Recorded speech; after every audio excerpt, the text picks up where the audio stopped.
ध्यानम निर्विषयम मनः। बुद्धि बहुत ही विकृत हो चुकी है। कारण क्योंकि हमारी बुद्धि में हर वक्त कुछ ना कुछ चलता ही रहता है। कोई ना कोई विचार चलता रहता है, कोई ना कोई बात चलती रहती है। कभी भी हमारी बुद्धि शांत नहीं हो पाती। कभी भी हम शांत नहीं होते। बाहर से हम एक बार के लिए मौन हो भी जाएं, लेकिन हम कभी भीतर से मौन नहीं हो पाते। जरा विचार करके देखो, जब अकेले बैठे हो तो अकेले बैठे हैं, लेकिन बाहर से हम अकेले हैं, बाहर से शायद मौन भी हैं, चुप भी हैं, लेकिन भीतर से हम बहुत कुछ बोल रहे होते हैं। भीतर बहुत कुछ चल रहा होता है। क्यों? क्योंकि बुद्धि विकृत है।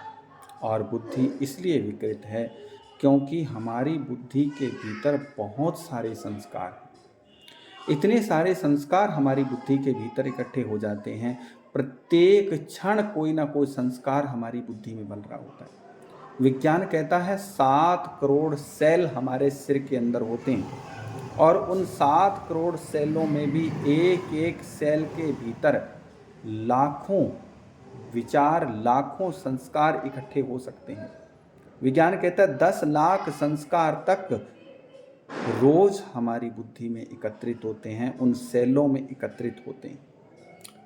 और वही विचार जो भीतर एकत्रित होते हैं, वही जो संस्कार जो एकत्रित होते हैं, वही हमारी बुद्धि को विकृत करते रहते हैं। वही संस्कार विकृत करते रहते हैं। जरा विचार करो, इतने सारे संस्कार हमारे भीतर होते हैं, सारे के सारे संस्कार। यही कारण है चित्त को अशांत करने के। यही कारण है हमारा चित्त अशांत रहता है, हमारा चित्त हमेशा परेशान रहता है। इसका कारण क्या है? इसका कारण है अनावश्यकता।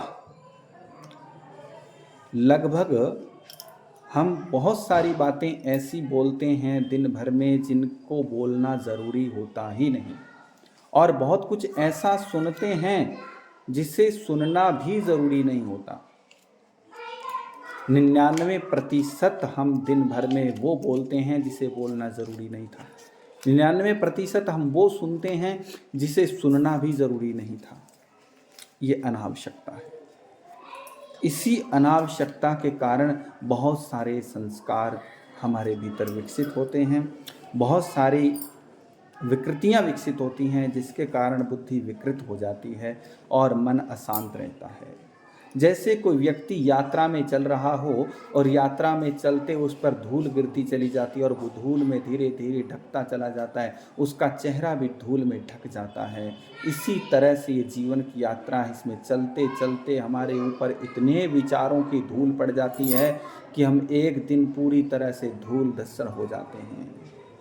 और इस धूल को, जैसे बाहरी धूल को स्नान करके हटाया जा सकता है, ऐसे ही जो हृदय की धूल है, जो बुद्धि की धूल है, इस बुद्धि की धूल को केवल और केवल ध्यान रूपी स्नान में स्नान करके ही हटाया जा सकता है।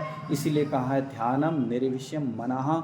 जो ध्यान में डूबता है वो निर्विषय हो जाता है, वो निर्विकार हो जाता है। उसकी बुद्धि के संस्कार भी धुलने लगते हैं।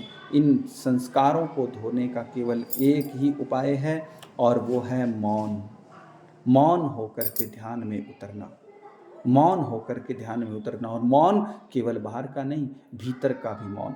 भीतर से भी मौन हो जाना, बाहर से भी मौन हो जाना, और तब ध्यान में उतर करके ध्यान में स्नान कर लेने से ये विचारों की धूल उतर जाती है।